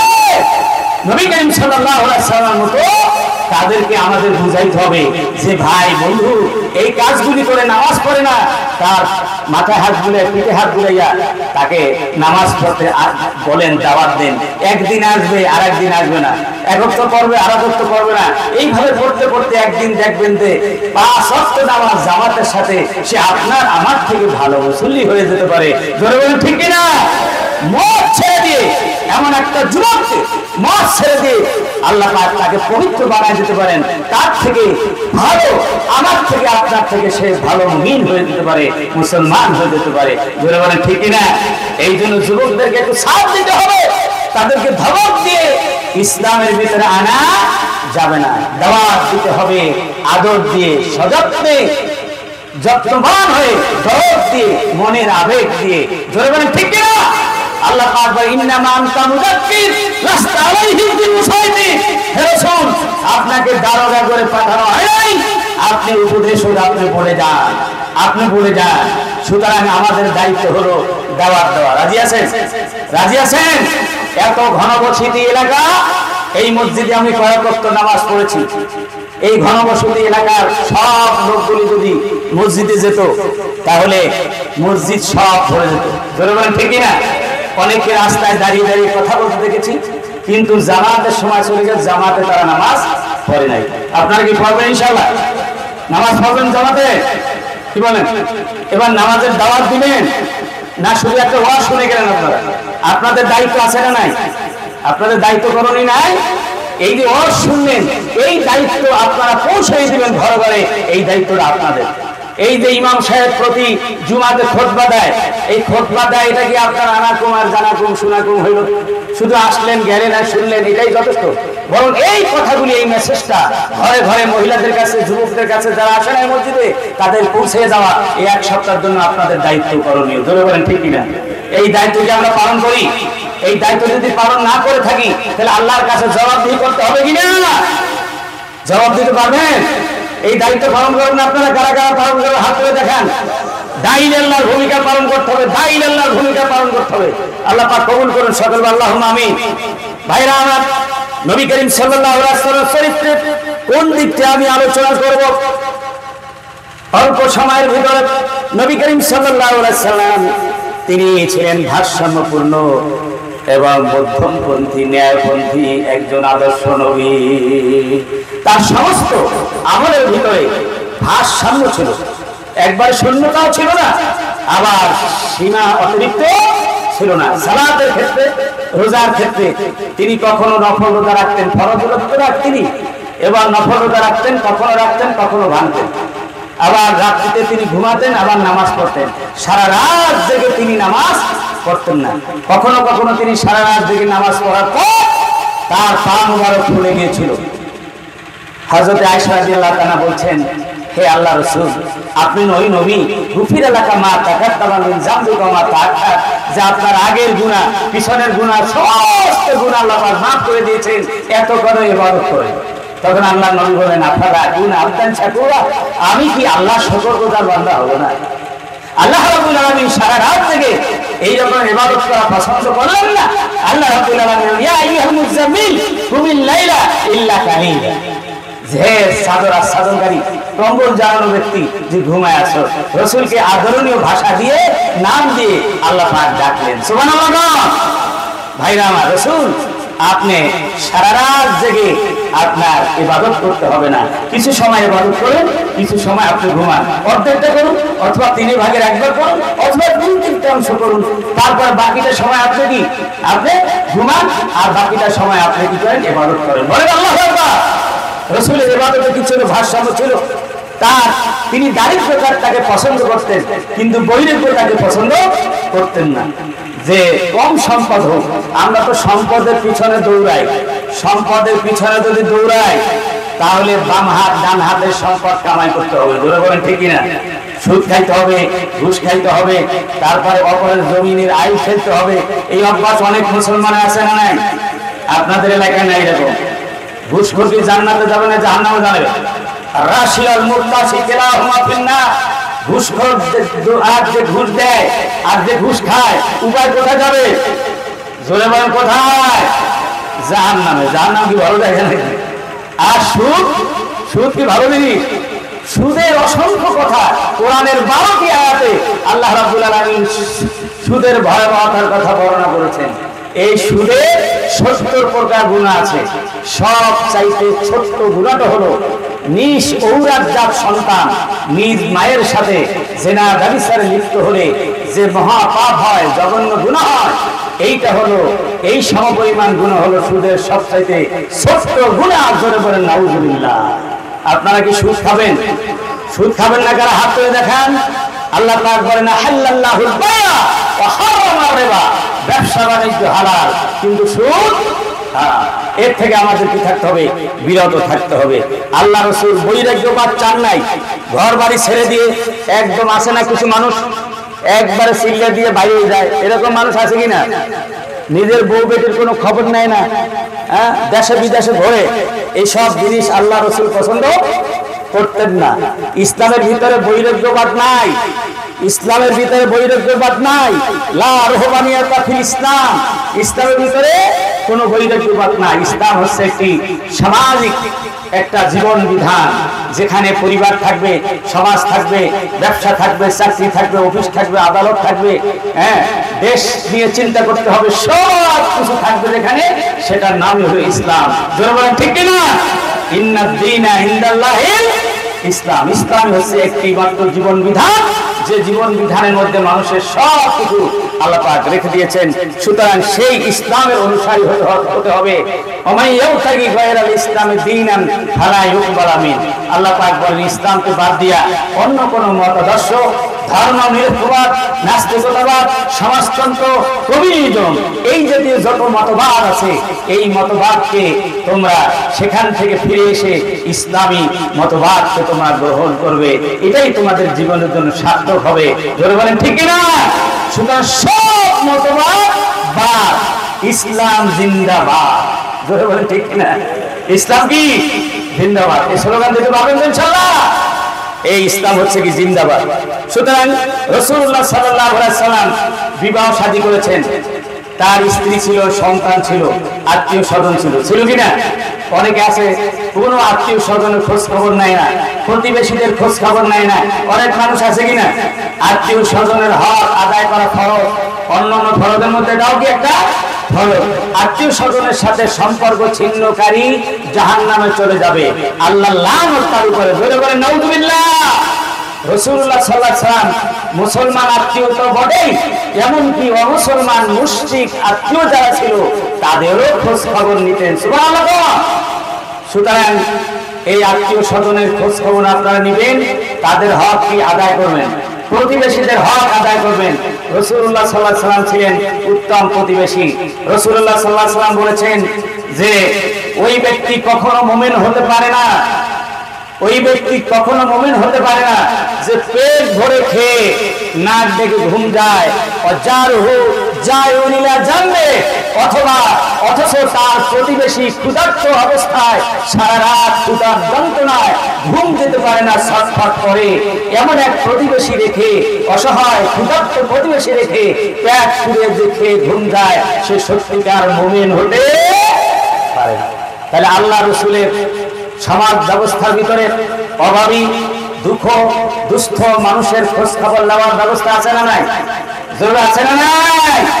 সুতরাং সামাজিক এই দায়িত্ব আপনাকে পালন করতে হবে, প্রতিবেশীদের হক আদায় করতে হবে। নবীজি কত সুন্দর করে বলেছেন হাদিস শরীফের ভিতরে, ও আমার সাহাবীরা, তোমরা যখন পাক করো, তোমাদের স্ত্রী যখন পাক করে, তরকারির ভিতরে একটু ঝোল বেশি দিও, পানি বেশি দিও, যাতে ঝোল বেশি হয়। কারণ তরকারি পরিমাণ বেশি হলে তোমার প্রতিবেশীর ঘরেও তুমি এক অংশ দিতে পারবে। সুবহানাল্লাহ। এমন দরদি নেতা, এমন দরদি রাসূল এই পৃথিবীতে মানে আর আমরা পাবো? জোরে বলেন পাবো? এইরকম দরদি নেতা আছে আমাদের দেশে, বহু নেতা আছে শ্রমিক আন্দোলন করে, শ্রমিকদের নিয়ে রাজনীতি করে, কিন্তু শ্রমিকদের অধিকার প্রতিষ্ঠিত করে না। ঈদের সময় আসলে তারা বোনাস দেওয়ার ভয়ে তারা পালিয়ে বেড়ায়, মোবাইল নাম্বার বন্ধ করে দেয়, মোবাইল দিয়ে তাদেরকে খুঁজে পাওয়া যায় না। বাংলাদেশে এমন অনেক গার্মেন্টসের মালিক আছে না নাই? জোরে আছে না নাই? কিন্তু রাসূলুল্লাহ সাল্লাল্লাহু আলাইহি ওয়াসাল্লাম কেমন নেতা ছিলেন? রাসূলুল্লাহ সাল্লাল্লাহু আলাইহি ওয়াসাল্লাম তিনি শ্রমিকের ভূমিকা অবতীর্ণ হয়ে শ্রমিকদের জন্য তিনি কি করেছেন? মানে শ্রমের সম্মান দিয়েছেন, মর্যাদা দিয়েছেন। তিনি ইহুদির বাগানে পানি দিয়ে তিনি পয়সা উপার্জন করে তা দিয়ে তিনি জীবিকা নির্বাহ করেছেন। কেমন শ্রমের ভূমিকা দিয়েছেন, খেটে খাওয়া মানুষের পাশে দাঁড়িয়েছেন। সুতরাং ছোট্ট ব্যবসা করা, ঠেলাওয়ালা, রিক্সাওয়ালা ভাইয়েরা ছোট্ট ছোট্ট ব্যবসা করেন, কৃষি কাজ করেন, মন খাটো করার কিছু নাই। আপনার দলে, আমার দলে বিশ্বনবী রাহমাতাল লিল আলামিন আছেন। আল্লাহু আকবার। আমি আজ এখানে এসে কুষ্টিয়া ইসলামী বিশ্ববিদ্যালয়ে দেখতে গিয়েছিলাম আপনাদের গ্রামের পথ দিয়ে। তো সেখানে চতুর্দিকে দেখলাম কি সুন্দর সুন্দর আপনাদের কৃষিজাত দ্রব্য, ভুট্টার চাষ, তারপরে সরিষার চাষ, তারপরে পানের চাষ, যে মানুষের নিত্য প্রয়োজনীয় যে বিষয়গুলি আপনারা চাষাবাদ করতেছেন, অনেক উত্তম কাজ করতেছেন। আপনারা নিজেদের হাতে অর্জন করে আপনারা খাবার জোগাড় করতেছেন। এর চাইতে আর শ্রেষ্ঠ উপার্জন কিছু হতে পারে না। আল্লাহ রাসূল বলছেন, আল্লাহ নবী দাউদ আলাইহিস সালাম তিনি কর্মকারের ভূমিকায় ছিলেন, তিনি হাত দিয়ে কামাই করে খেতেন। সুবহানাল্লাহ। আল্লাহ রাসূল বলছেন, আল কাসিবু হাবিবুল্লাহ, যে হাতে কামাই করে খায়, উপার্জন করে খায়, সে হলো কি আল্লাহর বন্ধু। সুবহানাল্লাহ। আপনারা সবাই আল্লাহর বন্ধু, খুশি না বাজা? জোরে বলেন আলহামদুলিল্লাহ। যে কাজ করবে সৎ পথে সে আল্লাহর বন্ধু হতে কি পারবে। আমার বন্ধুগণ, নবী করিম সাল্লাল্লাহু আলাইহি ওয়াসাল্লাম এভাবে করে তিনি নারীদের জন্য আদর্শ ছিলেন, শিশুদের জন্য আদর্শ ছিলেন, যুবকদের জন্য আদর্শ ছিলেন, বুড়োদের জন্য আদর্শ, শিক্ষকদের আদর্শ, উম্মতের জন্য আদর্শ। তিনি রাজার জন্য আদর্শ, প্রজার জন্য আদর্শ, তিনি শাসকের জন্য আদর্শ, শাসিতের জন্য আদর্শ, তিনি বিচারকের জন্য আদর্শ, বিচার প্রার্থীর জন্য আদর্শ, তিনি জাতি ধর্ম বর্ণ নির্বিশেষে, শ্রেণী পেশা নির্বিশেষে সমস্ত মানুষের জন্য তিনি আদর্শ ছিলেন। সুবহানাল্লাহ। তার এই কথাগুলি জানতে হলে আমাদেরকে কিছু পড়াশোনা করতে হবে। ধরে বলেন ঠিক কিনা? 1 ঘন্টা 1.5 ঘন্টার ওয়াজ দিয়া আপনি কোনটা শিখতে পারবেন? কি জানতে পারবেন? ঠিক কিনা? কোন দিকে আমরা বলতে পারবো? এই ওয়াজ দিয়ে মানুষের ঈমান তাজা হয়, মানুষের ঈমান পড়ালেখার জন্য মানুষ উদ্বুদ্ধ হয়। শুধু এখান থেকে সব ইসলাম শিখা কিনা সম্ভব নয়। সর্বপ্রথম না বলে শেখো, তুমি পড়ো। নামাজ পড়তে বলেন নাই, রোজা রাখতে বলেন নাই, পর্দা করতে বলেন নাই, এর আগেই বলেছেন তোমরা পড়ো। এই জন্য আগে জানা পরে মানা, জানা ছাড়া আমল করা যায় না, জানা ছাড়া মানা যায় না। এই জন্য আপনারা পড়াশোনা করবেন ইনশাআল্লাহ। কোরআন শরীফ এখন বাংলায় অনুবাদ পাওয়া যায়, হাদিস শরীফ পাওয়া যায়। কোরআন শরীফ একজন তর্জমা রাখবেন ঘরে, হাদিস শরীফ, মিশকাত শরীফ কমপক্ষে রিয়াদুস সালিহিন 2 খণ্ড পাওয়া যায়, 4 খণ্ড পাওয়া যায়। এই হাদিসগুলি আপনারা ঘরে রাখবেন, মাসালা মাসাইলের কিতাব রাখবেন, নিজেরা পড়বেন, ঘরে তালিমের ব্যবস্থা করবেন, মা বোনরা তালিমের ব্যবস্থা করবেন। এ দিয়েই আপনারা ইসলাম ধীরে ধীরে শিখতে পারবেন। এবং যত জায়গায় মাহফিল হয় সব জায়গায় যাবেন, আর মসজিদগুলিতে আপনারা নিয়মিত যাবেন, জুমার দিনে হাজির হবেন। আর মা বোনদের নামাজ পড়ার জুমার জন্য যদি সম্ভব হয় তাও আপনারা একটা ব্যবস্থা করবেন ইনশাআল্লাহ। এভাবেই আমাদেরকে ইসলাম শিখতে হবে। নবী করিম সাল্লাল্লাহু আলাইহি ওয়াসাল্লাম তিনি ছিলেন নারীর অধিকার সংরক্ষণকারী নবী। নবী করিম সাল্লাল্লাহু আলাইহি ওয়াসাল্লাম আসার আগে নারীদের কোনো ইজ্জত ছিল না, সম্মান ছিল না, নিরাপত্তা ছিল না, এমনকি জীবন ধারণের অধিকারী কি ছিল না। নারীর জন্ম ছিল মহাপাপ, জীবন্ত তাদের কবর দেওয়া হতো। এসব ইতিহাস কম বেশি আমরা জানি কিনা? জোরে বলেন জানি কিনা? অথচ নবী করিম সাল্লাল্লাহু আলাইহি ওয়াসাল্লাম এই নারীদের শিশু থেকে শুরু করে বড় হওয়া পর্যন্ত, বৃদ্ধ হওয়া পর্যন্ত তাদের সম্মানের ভাগ করেছেন। নবীজি কন্যা সন্তানের ব্যাপারে বলেছেন, মিন বারাকাতিল মারাতি ইত্তিকারুহা বিল উনসা। নবীজি বলেছেন, যেই মহিলা সর্বপ্রথম কন্যা সন্তান হয়, যেই পুরুষ সর্বপ্রথম কন্যা সন্তানের জনক হয়, এটা হলো বরকতের সর্বোচ্চ স্থান। সুবহানাল্লাহ। মহিলাদের থেকে যে বরকতটা আসলো, প্রথম বরকত হলো কন্যা সন্তান হওয়া। তারপরে সবাই কি কন্যা সন্তান হয়? কথা বলেন, সবাই কি প্রথম কন্যা সন্তান হয়? কারো পুত্র সন্তান হয়, হয় না? কারো পুত্র হয়, কারো কি হয়? কন্যা হয়। কারো কিছু হয় না, সব কিছু কার দান? কিন্তু আল্লাহ নবী বলেছেন কন্যা সন্তান হওয়া বেশি বরকতের। কিন্তু আমাদের সমাজ হলো উল্টা, কন্যা সন্তান যদি হয় তাহলে দায়ী করে স্ত্রীকে। জোরে বলেন ঠিক কিনা? কাকে দায়ী করে? এই কথা বলেন না কেন? কাকে দায়ী করে? স্ত্রীকে দায়ী করে। আসলে কি স্ত্রী দায়ী? স্ত্রী দায়ী? কন্যা ছেলে সন্তান হয়, স্বামী আর স্ত্রী দুইজনের একান্ত মিলনের মাধ্যমে এই সন্তান হয়। দায়ী যদি হয় উভয় হবে, আর দায়ী না হলে কেউ হবে না। আসলে পুরুষ আর মহিলা কেউ দায়ী না, এটা হলো আল্লাহ রাব্বুল আলামিনের দয়া। আল্লাহ পাক বলেন, কাউকে আমি ছেড়ে দেই, কাউকে মেয়ে দেই, কাউকে ছেলে মেয়ে উভয় দেই, আবার কাউকে আমি আকিম বানায় দেই, বাজা এবার কিছুই দেই না, সব কিছু আমার কুদরতের খেলা। আল্লাহু আকবার। তুমি পাইয়াও আলহামদুলিল্লাহ বলতে হবে, আর না পাইয়াও আলহামদুলিল্লাহ বলতে হবে। তুমি যদি সন্তান না পাও তাহলে আলহামদুলিল্লাহ, আর সন্তান পাইলেও কি আলহামদুলিল্লাহ। সন্তান পাওয়ার পর পরিচর্যার জন্য আলাদা দায়িত্ব হয়ে যাবে। এরপরে নবীজি বলেছেন, এই সন্তান কন্যা সন্তান যখন বড় হয়ে যাবে, এর যখন বিবাহ হয়ে যাবে, তখন তার নাম হয় স্ত্রী, তার নাম হয় বধূ। সুবহানাল্লাহ। এই কন্যা সন্তানের থেকে আরো এক ধাপ মর্যাদা বৃদ্ধি পেয়ে যায়। নবীজি বলেছেন, আল মারাতু রায়াতুন আলা বাইতি যাওজিহা।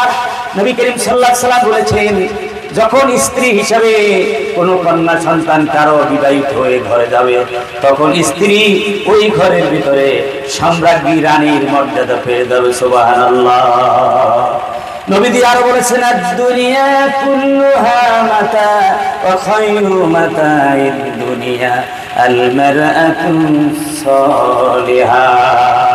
নবীজি বলেছেন, এই জাগতিক যা কিছু দেখতে পাও, বিশাল আকাশ ধরে পৃথিবীতে সবগুলি হলো মানুষের জন্য, উপকারের জন্য আল্লাহ পাক সৃষ্টি করেছেন। সবগুলো উপভোগ্য সম্পদ, সবগুলি সম্পদ। এই শ্রেষ্ঠ সম্পদের ভিতরে শ্রেষ্ঠ সম্পদ হলো একজন স্বামীর জন্য উত্তম স্ত্রী। সুবহানাল্লাহ। একজন মারাত্মক সয়া, একজন নেককার বিবি একজন পুরুষের জন্য সবচাইতে শ্রেষ্ঠ সম্পদ।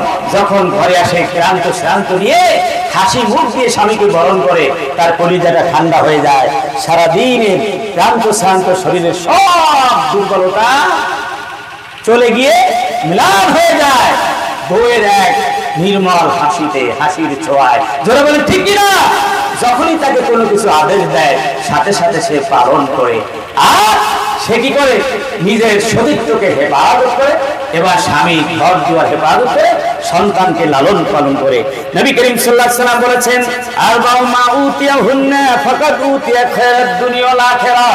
চারটা জিনিস যাকে দেওয়া হয়েছে আল্লাহ রাব্বুল আলামিন, আল্লাহ নবী বলেন, দুনিয়া আখিরাতের সমস্ত নিয়ামত তাকে দেওয়া হয়েছে। এক নাম্বার হলো কলবুন শাকিরুন, কৃতজ্ঞতা প্রকাশকারী, শুকরগুজারি করক। দ্বিতীয় নাম্বার জাকিরুন লিসানুন জাকিরুন, জিকিরকারী জবান। আর তৃতীয় হলো বদনুন আলাল বালায়ে সাবিরুন। আর ওই রকম একটা শরীর বিপদ আপদ মুসিবত আসলেও আল্লাহ রাব্বুল আলামিনের উপরে ভরসা করে সে ধৈর্য ধারণ করে। সুবহানাল্লাহ। আর তৃতীয় হলো যে ওয়াজাওজাতুন লা তাবগিহি খাওনান ফি নাফসিহা ওয়া মালিহি।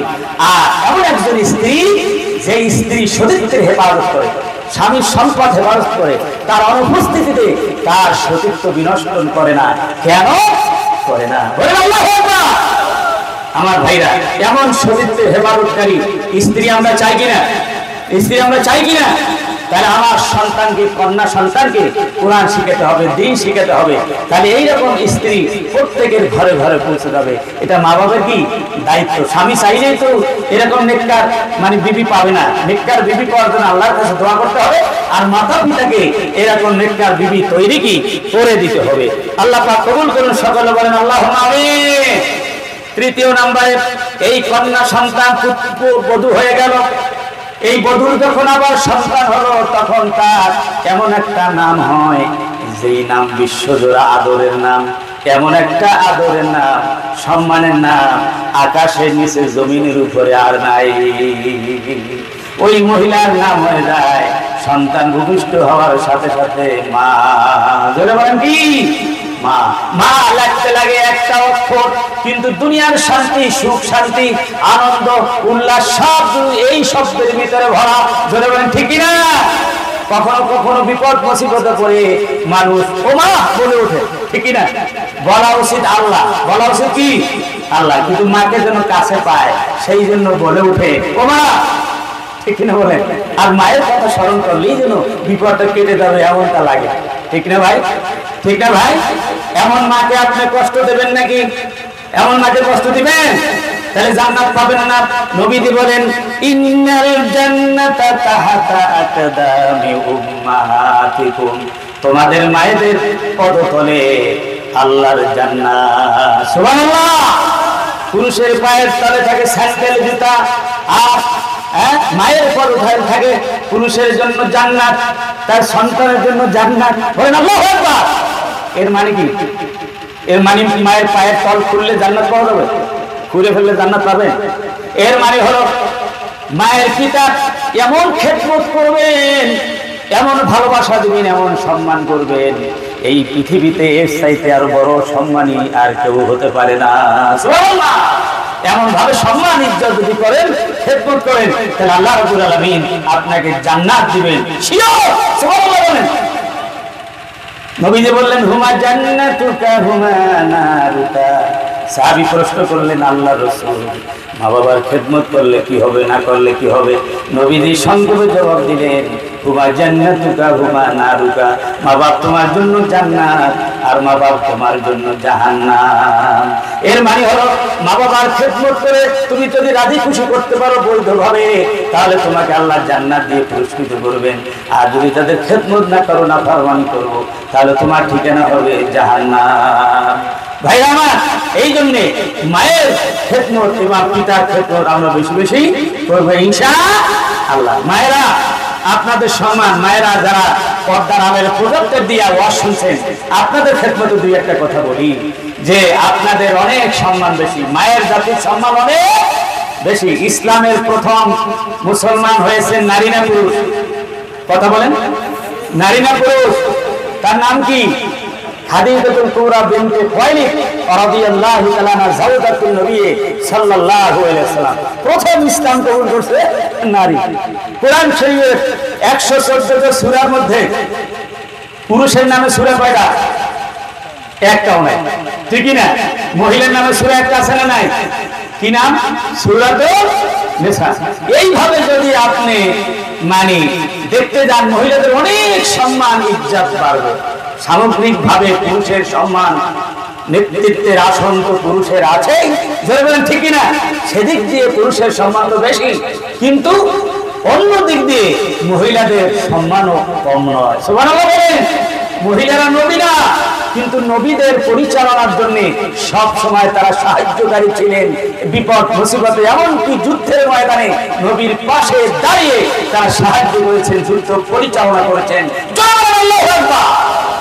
ভাই আমার, মা বোনেরা, আপনাদের কিছু দায়িত্ব করণীয় আছে। হাদিস শরীফের ভিতরে এসেছে ইজা সাল্লাতিল মারাতু খামসাহা, নবীজি বলেছেন আমার উম্মতের মহিলারা 4টি কাজ যদি করতে পারে তাদের জন্য জান্নাতে যাওয়া সহজ।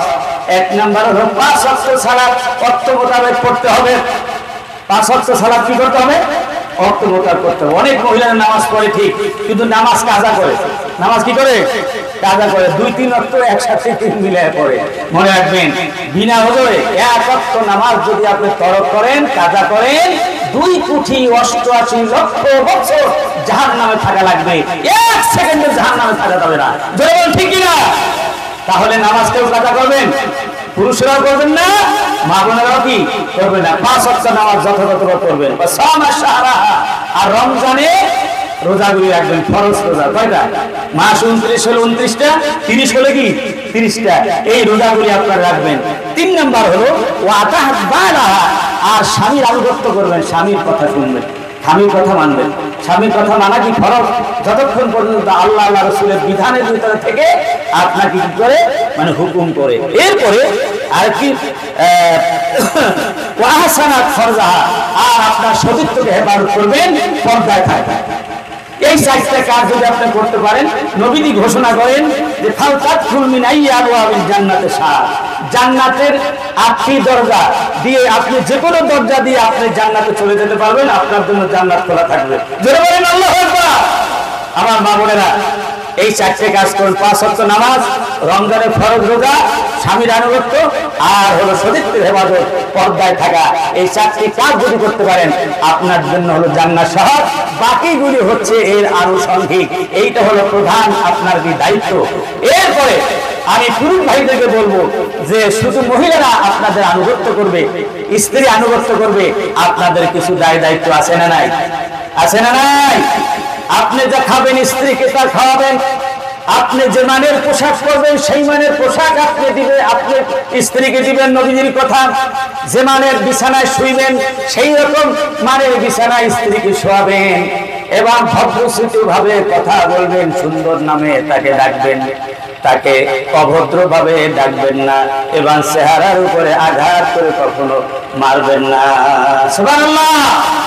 কিন্তু অনেক পুরুষের আছে মানে তার স্ত্রীর উপরে রাগান্বিত হলে ব্যালেন্স হারিয়ে ফেলে, নিজে মনে করে আমি একজন সিরাজ নবাব সিরাজউদ্দৌলা, বাংলাদেশের প্রেসিডেন্ট, আর স্ত্রী হলে একজন বোবা, একজন মানে গোলাম দাসী, ঠিক কিনা বলেন?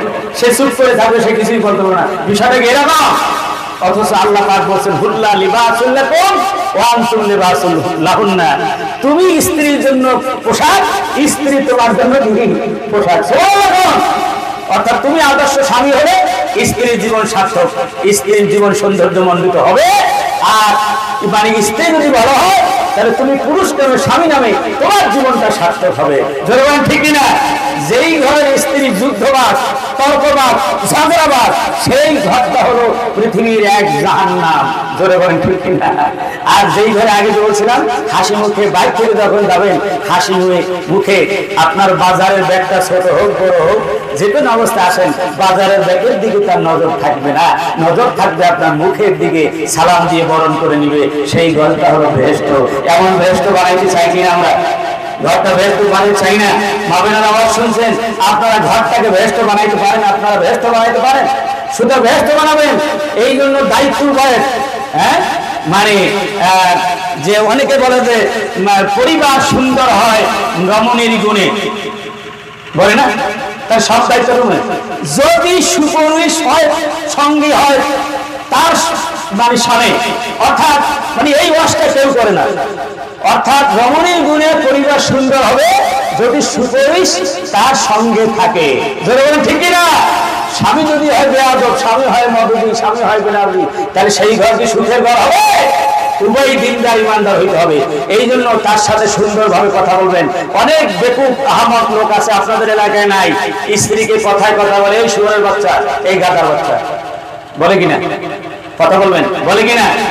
বলে। এটা কি ভালো কথা? এরকম বলবেন আপনারা? আজ থেকে আর কোনোদিন বলবেন? কারা কারা বলবেন? হাত তুলে দেখান, ওয়াদা করেন যে না স্ত্রীকে গালি দেবো না, স্ত্রী গালি দেবো না। হাত তুলেন। কেউ দেব না। আপনি যদি গালি দেন আপনাকে গালি দিয়ে ছাড়বে একদিন না একদিন। এইটা সুদে আসলে উঠাইবে। কোন দিন জানেন? কোন দিন বলে তো দেখি? অর্থাৎ যেই দিন আপনার ছেলে একটু একটু কথাবার্তা বলে, এক জায়গায় বসা আছেন, ছেলেটা বেশি দুষ্টামি করতেছে, এইটা ধরে ওইটা ধরে, এইটা ভাঙে ওইটা ভাঙে, তখন ওই বউ কি বলে জানেন? এই শুয়োরের গোষ্ঠী, চুপ! কাকে বলছে? ছেলেটাকে বলছে, ঠিক না? কিছু বুঝতে পারছেন? কিছু বুঝতে পারছেন? কি বুঝলেন? এই শুয়োরের গোষ্ঠী তার মানে কি? এই ছেলে তুই শুয়ার, তোর বাপে শুয়ার, তোর দাদা শুয়ার, তোর দাদা শুয়ার, 14 গোষ্ঠী শুয়ার। ওই যে কয়েকবার বলছেন আপনি, সেইটা আজকে একবার সবগুলি ফাইনাল খেলা খেলে দিছে। যদি বলি ঠিক না? সুতরাং কথা দিয়ে মুখ দিয়ে মুখ বানাবেন না। আপনারা ভদ্র মানুষ, রাজুলুন কারীম, আর ওনারাও কি মারাতুল কারিমা, মানে ভদ্র মহিলার মতো থাকতে দিবেন। সবাই সুন্দরভাবে একে অপরের সহযোগী হবেন। রাতের আধারে যখন আপনি নামাজ পড়তে উঠবেন, কাজকর্ম করতে, স্ত্রী আপনি বাইরে থেকে আসছেন, মসজিদ থেকে আসছেন, নামাজ পড়ে, বউ এখনো নামাজ পড়ে নাই, তার কাছে গিয়ে কাজ থেকে বারণ করে নিজে কাজ ধরে বউকে বলবেন তুমি নামাজ পড়ে আসো, যাও তুমি নামাজ পড়ে আসো। আপনার একা নামাজ দিয়ে জান্নাতে যাইতে পারবেন না। ঠিকই না? বউ নামাজি হতে হবে, সন্তান নামাজি হতে হবে। আল্লাহ পাক বলেন কুল আনফুসাকুম আহলিকুম, না তুমি বসে তোমার পরিবার পরিজনকে জাহান্নামের আগুন থেকে বাঁচাও। বিশ্ব নবী যিনি হাত তুলতে দেরি কবুল হইতে দেরি নাই, যিনি হচ্ছেন আল্লাহর প্রিয় হাবিব, তিনি না হলে কিছুই হতো না।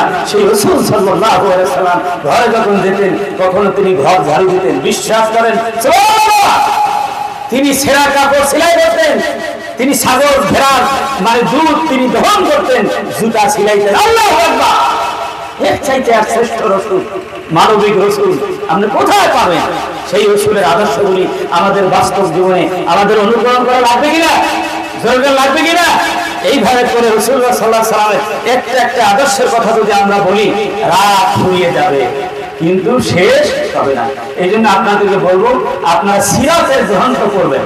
সিরাতের বই, কোরআন হাদিস তো করবেনই। একটা বইয়ের কথা বলবো, দুইটা বইয়ের কথা বলবো। একটা হলো শামাইল তিরমিজি, আর একটা হলো রাহিকুল মাহতুম। 1100 ক্লাস মানে পাণ্ডুলিপির মধ্যে যারা রাবেতা আলম ইসলামের আয়োজিত মানে প্রতিযোগিতায় যারা ফার্স্ট হয়েছে, লেখকের বই, সেই বইটার নাম কি? মুবারকপুরের বই। এই বইটা হচ্ছে রাহিকুল মাকতুম, এটা বাংলা পাওয়া যায়। এই রাহিকুল মাকতুম আপনারা কিনে পড়বেন। আর শামাইলে তিরমিজিতে আমি যা কিছু বলছিলাম এর চাইতে আরো চমৎকার বর্ণনা এই শামাইলে তিরমিজির মধ্যে কি আছে। এই দুইটা বই কিনে আপনারা পড়বেন রাসূল সম্পর্কে এবং রাসূলের দৈনন্দিন জীবনে আমল সম্পর্কে আপনারা জানতে পারবেন। আল্লাহ পাক আমল করার তৌফিক দান করেন। সকলে আল্লাহুম্মা আমিন। 5 ওয়াক্ত সালাত জামাতের সাথে আদায় করবেন। রমজানের সামনে আসতেছে, রমজানের ফরজ রাখবেন। যাদের যাকাত ফরজ হয়েছে যাকাত আদায় করবেন। হজ যাদের ফরজ হয়েছে গরিমসি না করে আপনারা তাড়াতাড়ি হজ করে আসুন, কারণ হায়াত আপনার সাপোর্ট নাও করতে পারে। প্রতিদিন কোরআন শরীফ তেলাওয়াত করবেন, সকালবেলা কোরআন শরীফ তেলাওয়াত করবেন, কমপক্ষে 5 আয়াত, কমপক্ষে 2টা হাদিস আপনি পড়ার জন্য চেষ্টা করবেন। যদি নিজে না পড়তে পারেন, শিক্ষিত ছেলে, শিক্ষিত মেয়ে অথবা কোনো ভাই ভাতিজা তাদের দর্শের আসরে বসে আপনি শিক্ষা করবেন ইনশাআল্লাহ। আর প্রতিটি নামাজের পরে দোয়া মাসুরা যেগুলো আছে সেগুলো শিখে আপনারা পড়বেন। আর স্ত্রীকে পর্দায় রাখবেন, ঘুষ সুদের লেনদেন করবেন না, প্রতিবেশীদের হক আদায় করবেন। এসব বিষয় নিয়েই আমরা আজকের আলোচনা করেছিলাম। আর সর্বশেষ যেটা বলবো সেটা আবারও বলি যে আমাদের ঐক্যবদ্ধ হওয়ার সময় এসেছে। দলমত নির্বিশেষে সকলে ঐক্যবদ্ধ হব। আমরা সমস্ত তন্ত্র মন্ত্র দেখেছি, ঠিক কিনা? আমরা অনেক চেতনাবাদ সরকারকে দেখেছি, কোন চেতনায় বাংলাদেশের মানুষের অধিকার প্রতিষ্ঠিত করতে পারে নাই। স্বাধীনতার 54 বছর পর্যন্ত এই দেশের মানুষের সত্যিকার অধিকার প্রতিষ্ঠা করতে বিগত সরকারগুলি ব্যর্থ হয়েছে, ঠিক কিনা? সুতরাং আমাদের 2024 সালের 5ই আগস্টের এই স্বাধীনতা কারো দয়া এসে নাই।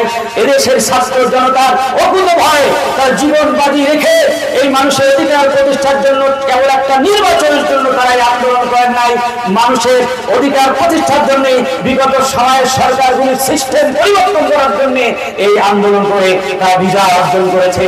এই স্বাধীনতা কেমন পর্যন্ত এই দেশের মানুষের অধিবাসীদের কল্যাণের জন্য হেফাজত হয়, সেজন্য আল্লাহর কাছে দোয়া করতে হবে এবং আমাদের ঐক্যবদ্ধ থাকতে হবে। জোরে বলেন ঠিক কিনা আমার ভাইরা? সুতরাং এবার আমরা দেখতে চাই, অনেক তন্ত্রমন্ত্র অনেক চেতনাবাদ সরকার দেখলাম, এবার আমরা দেখতে চাই কোরআনের সরকার। জোরে বলেন ঠিক কিনা? একবার যদি কোরআন আমরা সংসদে নিতে পারি, কিভাবে মদিনার সনদ দিয়ে কোরআন দিয়ে আল্লাহ রাসূল বিশ্বকে চমকিয়ে দিয়েছিল। বিশ্ববার রোম সম্রাট ফরাসি সম্রাট তারা ছিল পরাশক্তি, সেই সময় তাদেরকে পরাস্ত করে বিশ্বনবী জনাব মুহাম্মদ রাসূলুল্লাহ সাল্লাল্লাহু আলাইহি ওয়াসাল্লাম একটি আদর্শ সুন্দর সমাজ রাষ্ট্র ব্যবস্থা কায়েম করেছিলেন এই কোরআন দিয়ে। আজ বাংলাদেশের 18 কোটি মানুষ, 16 কোটি মুসলমান যদি সংসদে আমরা এই কোরআন পাঠাতে পারি 300 লোকের মাধ্যমে, তাহলে বাংলাদেশের সেই কোরআনী সমাজ কায়েম হবে। এই কোরআনী সমাজ কায়েম হবে, নারী পুরুষ সহ শিশু সহ শ্রমিক সহ সকল শ্রেণী পেশার মানুষ তাদের অধিকার ফিরে পাবে। এই দেশটা হবে একটি জান্নাতি দেশ। আল্লাহ রাব্বুল আলামিন সবাইকে সঠিক বুঝ দান করুন, অনুধাবন করার তৌফিক দান করুন। আল্লাহ পাক আমাদের আমল করার তৌফিক দান করুন। সকলে বলে আমরা আল্লাহুম্মা আমিন। ওয়া আখিরু দাওয়ানা আলহামদুলিল্লাহি রাব্বিল আলামিন। আসসালামু আলাইকুম ওয়া রাহমাতুল্লাহি তাআলা ওয়া বারাকাতুহু। প্রবাসী সহ গ্রামবাসী সকলের জন্য দোয়া করে কিছু বলুন না। সম্মানিত হাজিরিন, এখন দোয়া হবে, দোয়া সবাই শামিল হবে। ইস্তেগফার করেন। আস্তাগফিরুল্লাহ রাব্বি মিন কুল্লি যামবি ওয়া আতুবু ইলাইহি লা হাওলা ওয়ালা কুওয়াতা ইল্লা বিল্লাহিল আলিয়্যিল আযীম। সবাই পড়েন না ভাই। আস্তাগফিরুল্লাহ রাব্বি মিন কুল্লি যামবি ওয়া আতুবু ইলাইহি লা হাওলা ওয়ালা কুওয়াতা ইল্লা বিল্লাহিল আলিয়্যিল আযীম। কালিমা শাহাদাত আশহাদু আল্লা ইলাহা ইল্লাল্লাহু ওয়াহদাহু লা শারীকা লাহু ওয়া আশহাদু আন্না মুহাম্মাদান আবদুহু ওয়া রাসূলুহু। আল্লাহুম্মা আমিন। আলহামদুলিল্লাহি রাব্বিল আলামিন ওয়া আকিবাতুল লিল মুত্তাকিন والصلاة والسلام على أشرف الأنبياء والمرسلين وعلى آله وأصحابه أجمعين. ربنا ظلمنا أنفسنا وإن لم تغفر لنا وترحمنا لنكونن من الخاسرين. ربنا فاغفر لنا ذنوبنا وكفر عنا سيئاتنا وتوفنا مع الأبرار. ربنا وآتنا ما وعدتنا على رسلك ولا تخزنا يوم القيامة إنك لا تخلف الميعاد.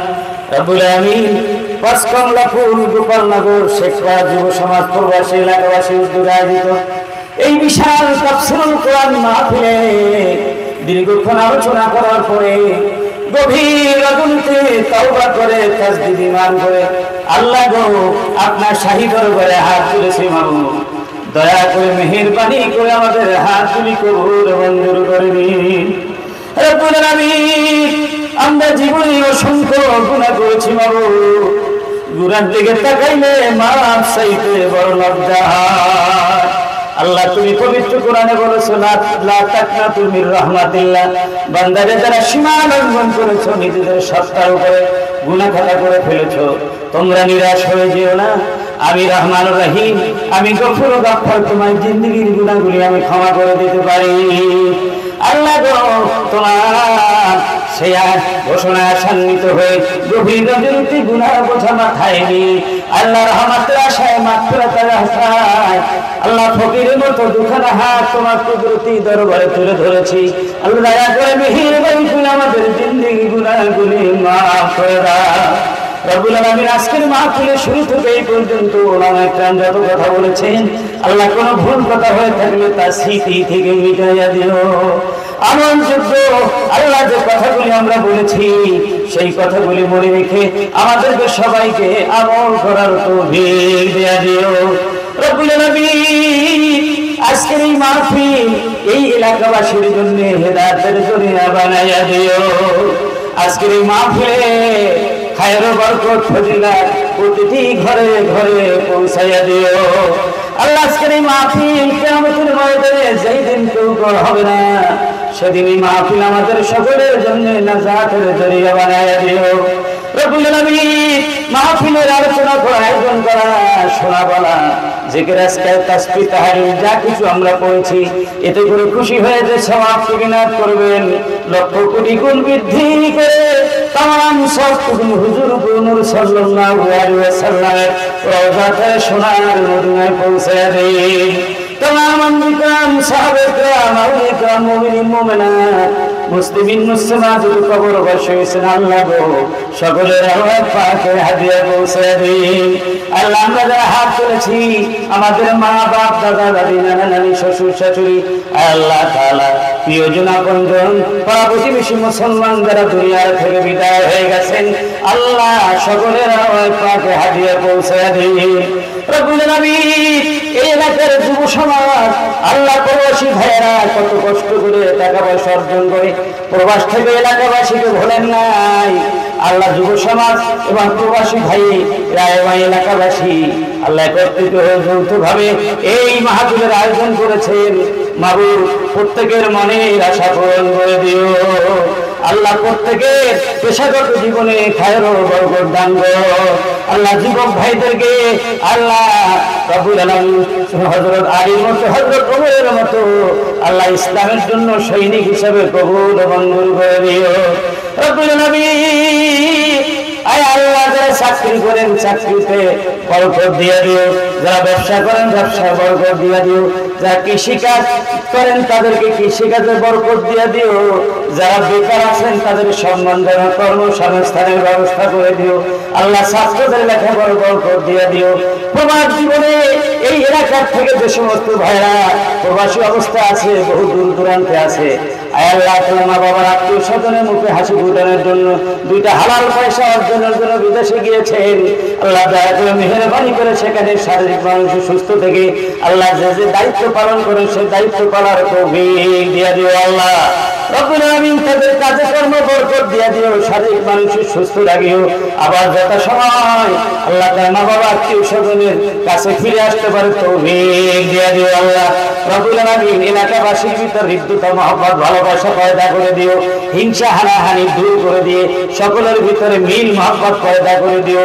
এক পরিবারের সন্তান এলাকার মানুষগুলি সবাই যেন সুন্দরভাবে বসবাস করতে পারে তৌফিক দিয়ে দিও। আল্লাহ মা বন্ধুর রহমত নাযিল করো। আল্লাহ দাম্পত্য জীবনে সুখ শান্তি সমৃদ্ধি দান করো। স্বামী স্ত্রী হিসেবে একটা পূর্ণ অধিকার আদায় করার তৌফিক দান করো। সন্তানদেরকে মা বাবার খেদমত করার তৌফিক দান করো। মা বাবাদেরকে সন্তানদেরকে লালন পালন করে সুসন্তান হিসেবে গঠন করে জাতিকে উপহার দেওয়ার তৌফিক দিয়ে দিও। আল্লাহ ঋণগ্রস্ত ব্যক্তিদেরকে ঋণ পরিশোধ করার তৌফিক দিয়ে দিও। এই বছর যারা হজে যাবেন যত সময় আল্লাহ তারা হজে যেতে পারে তৌফিক দিয়ে দিও। আল্লাহ আল্লাহ আমাদের প্রিয় জন্মভূমি এই বাংলাদেশের স্বাধীনতা সার্বভৌমত্ব কিয়ামত পর্যন্ত এই দেশের অধিবাসীদের কল্যাণে হেফাজত করো। আল্লাহ ৭১ যারা জীবন দিয়েছেন মুক্তিযোদ্ধারা, বিশেষ করে আল্লাহ ২৪-এ যারা জীবন দিয়ে দেশকে স্বাধীন করেছেন ছাত্র জনতা, আল্লাহ সকলকে শাহাদাতের উচ্চ মর্যাদা তুমি দান করে দিও। আল্লাহ শহীদ পরিবারের রহম নাযিল করো, ছেলে হারানো, স্বামী হারানো, আত্মীয় স্বজন হারানোর বেদনায় তাদেরকে সবরের জামিন এখতিয়ার করার তৌফিক দিয়ে দিও। আল্লাহ যারা পা হারিয়েছে, চোখ হারিয়েছে, হাত হারা হয়েছে, আল্লাহ আহত হয়ে হাসপাতালে আছে, ভয়ে আছে, তাদেরকে অতি সত্বর সুস্থ হয়ে স্বাভাবিক জীবনে ফিরে আসতে পারে তৌফিক দিয়ে দিও। আল্লাহ এই সমস্ত আহত নিহতদের পাশে সরকার এবং ধনাঢ্য পরিবারদেরকে সাহায্য এগিয়ে আসার তৌফিক দান করো। রব্বুল আলামিন আমাদের প্রিয় জন্মভূমি বাংলাদেশকে সব রকম আফাত বলিয়ার থেকে হেফাজত করো। সারা বিশ্বে নির্যাতিত, নিপীড়িত, শোষিত, বঞ্চিত আয় আল্লাহ, বিশেষ করে আল্লাহ ফিলিস্তিনের গাজার মজলুম মুসলমানদের জন্য তুমি হামি এবং নাসির হয়ে যাও। গভীর রজনীতে আল্লাহ গো, তোমার দরবার থেকে হাত দেওয়াতে ইচ্ছে করে না।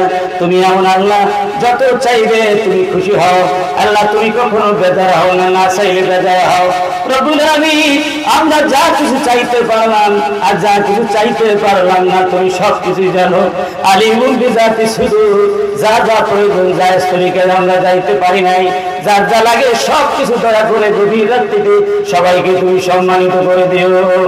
এই বিশ্বাস নিয়ে আমরা হাত নামাচ্ছি। আল্লাহ আমাদের নাপাক জবানের কথাগুলো বললাম তোমার নবীর উম্মত হিসেবে, আল্লাহ কথাগুলি তুমি কবুল ও মঞ্জুর করে নিয়েছো। রব্বানা তাকাব্বাল মিন্না ইন্নাকা আনতাস সামিউল আলিম ওয়া তুব আলাইনা ইন্নাকা আনতাত তাওয়াবুর রহিম। بجود سبحان ربك رب العزة عما يصفون وسلام على المرسلين والحمد لله رب العالمين. واجعل آخر كلامنا عند الموت لا إله إلا الله محمد رسول الله.